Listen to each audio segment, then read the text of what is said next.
Time check, 5:05.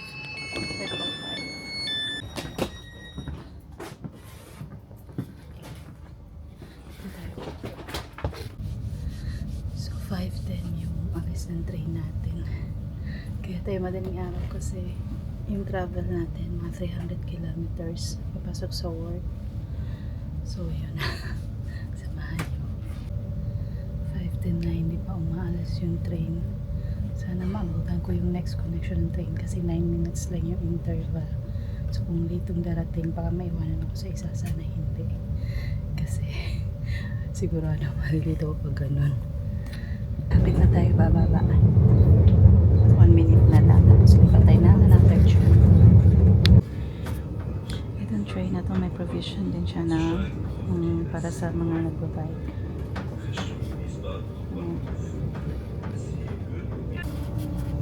Ating na tayo.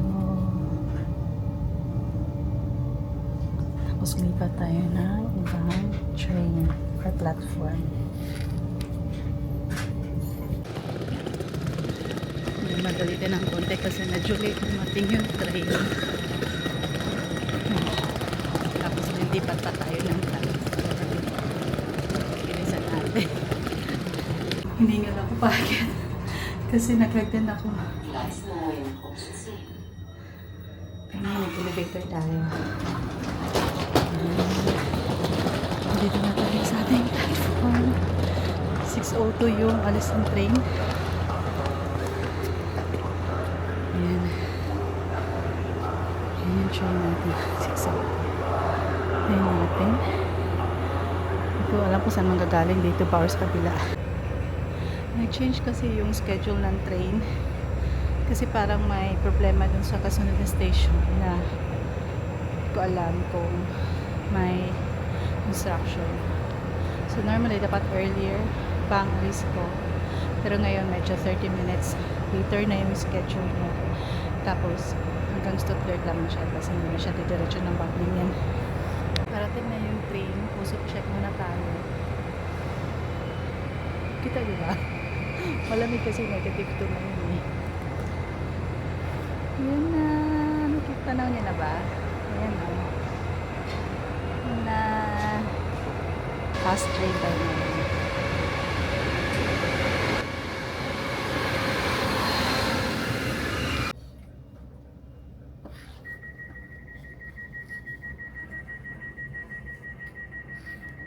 One nap later.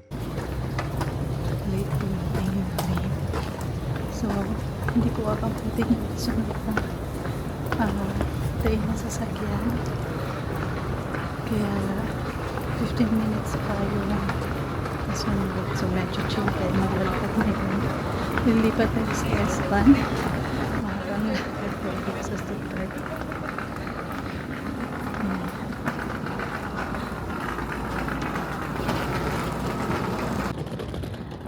Guys, late dumating yung train. Ay, yung train na yan, yung S-Bahn na yan. Yan yung sinakyan na yan.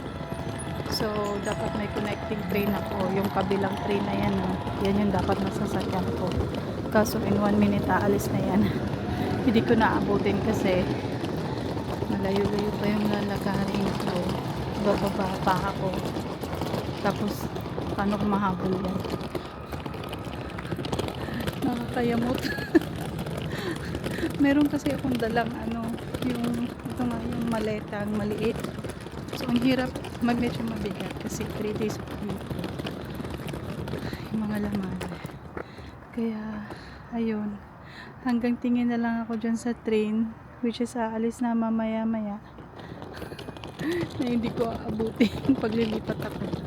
Ang gagawin ko na lang is maghihintay ng kasunod na train which is 15 minutes pa. Okay lang naman. Flexi time naman tayo. So, kahit anong, ayan, tingnan nyo. Marils na, oh. Yan. So, kung bumaba ako at lumipat, di ko rin talaga siya aabutan. So, ito yung sinakyan ko. Dumating siya 8:02 na. Actually, hindi siya 8:02, 8:03 na. So, 2 minutes na lang. So, hindi ko talaga siya aabutan. Ayan. So, hanap na lang ako ng ibang train. So, ito yung train natin. Ito na lang nakasunod na train. Yan. 8:05. na ano, maghintay tayo dito ng train. At ang platform ay 101, which is hindi na ako lilipat hindi na ako baba. Same platform na din ang binababaan ko. So yan yung struggle ko dito pag yung pumapasok sa trabaho mo uwi. Yung mga trains talaga dito laging late. Tapos pag naiwan ka, yun okay lang po sa S-Bahn kasi tag 15 minutes. Minsan pag yung regional train 1 hour hihintay mo. So lumalabas, umaabot ako ng 5 to 6 hours na biyahe sa 300 kilometers na distance. Pero kung i-drive mo siya 3 hours lang din. Plan ko rin sana i-drive siya, kaso this season kasi madilim, yung 4 o'clock madilim pa. So ayoko mag-drive ng ganun. So hintayin ko lang siguro pag mag-summer or mag-spring. Yung medyo maliwanag na yung mga alas 5, alas 4 pag alas sa bahay. Mali pala yung napinan ko kanina. Lilipat pa rin pala tayo ng platform. Buti tinignan ko mo kasi hindi maghihintay ako ng kasi nga nakukulang elevator dito. Ayan wala siya. Ayan siya guys, 6 minutes pa yung train, 8:20. Ayan, dito tayo maghihintay sa platform na to.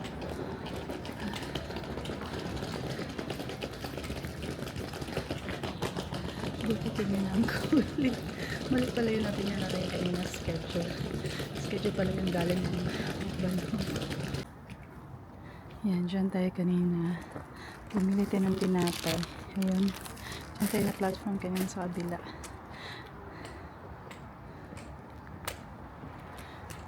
Yung pinakita ko pala sa inyo kanina na schedule. Galing pala yun ng Stuttgart Hauptbahnhof na kasunod. Hindi pala kasi bumaba ko dito ng Vaihingen. May connecting siya na S-Bahn number 1. Which is hindi natin inabot kanina. Pero yung kasunod is dito na platform. Tayo na lang natin. Ayan. 2 stops pa tayo. After nyan, bababa tayo ng Goldberg. Ayan yung sa labas. Ngayon maliwanag na. S1 nach Herrenberg. Nächste Station Rouen.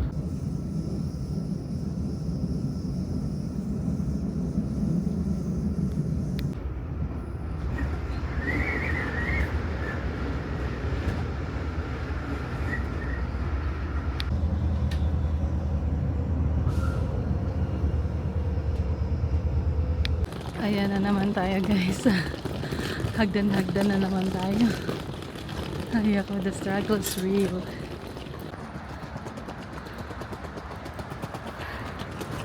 Hiningal ako dun bigat kasi ng ko. Grabe. So check. Sakay tayo ng bus. Pero hindi ko alam kung aabutin natin. Kasi ang layo ng side ng binabaan ko. Nagkamali ako ng tansya. Yung tansya ko pala pakabila exit. Papasok ko sa trabaho. So medyo nag-consume ako ng time. Palakad ako sa gana. Hiningal ako. Tapos hindi ko alam kung abutin ko yung bus. Kasi kung hindi ko abutin, alay lakad tayo ng 1.5 kilometers. Ayan, dito na tayo sa bus station. Sakay tayo ng bus 11. Monday to Friday, 8:34. Dadaan siya dapat na 8:34. For time check na tayo. So, 8:33 siya guys. 1 minute yung hintay natin. Ang tanong, darating kaya? Kasi nung nakaraan, hantay ako ng hantay na matagal dito. Yung pala, walang dumating na bus. Sana na lang talaga meron darating. Pag ulan darating ng in 5 minutes, lakad na tayo. Guys, nakasakay na tayo sa bus. Medyo late na pala siya ng ilang minuto. So yun, akala ko kasi wala. Maglalakad na siya patak. Maingay lang. Yan siya guys, yung bus na sinakyan ko. Yan. So, bumaba tayo. At tayo lalakad ng mga around 300 meters papunta sa office. Yung hotel ko natitirahan, katabi lang din ng office ko. So, yan siya. So, kita nyo naman, pumalis tayo sa bahay na madilim pa. Alas 5:10 yung train ko kanina. Umalis tayo ng 4:50 kasi medyo mahaba pa rin yung lalakarin ko papunta sa train station. So 4:50 umalis ng bahay, madilim pa. Ngayon mga nasa 9 o'clock na, maliwanag. So ganun kahaba yung biyahe ko. Ano pa yun ha, partida pa yun. Yung delay natin ay sa S-Bahn lang at hindi masyadong matagal yung hintay natin. So para 15 minutes, 30 minutes na yung mga na lost nating oras. Ayun. Ayan, nakita yung Danyo. Yan, dyan tayo magstay for 2 nights. Tapos yung katabing building na yan, yan. Dyan na yung office ko. Tapos dito tayo titira mamayang gabi. Yan. Hindi ko mayangat. Yan, Danyo.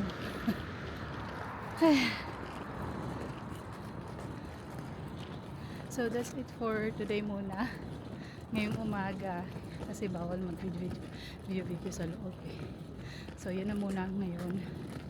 Mamaya ulit hapon paglabas natin. Sama ko pa yun sa check-in at pagkalat na yung gabi. Hi guys. Tapos na yung trabaho natin. At least medyo maliwanag pa na lumabas ako, no? Tapos mag-check-in tayo dyan. Dyan sa hotel na yan sa likod ko. So, ito, opisina ko. At ito yung hotel. Lapit lang. Yeah. So, let's go. So, this is my hotel.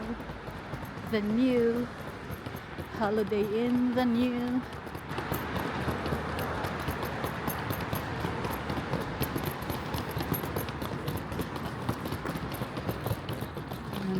Tayo.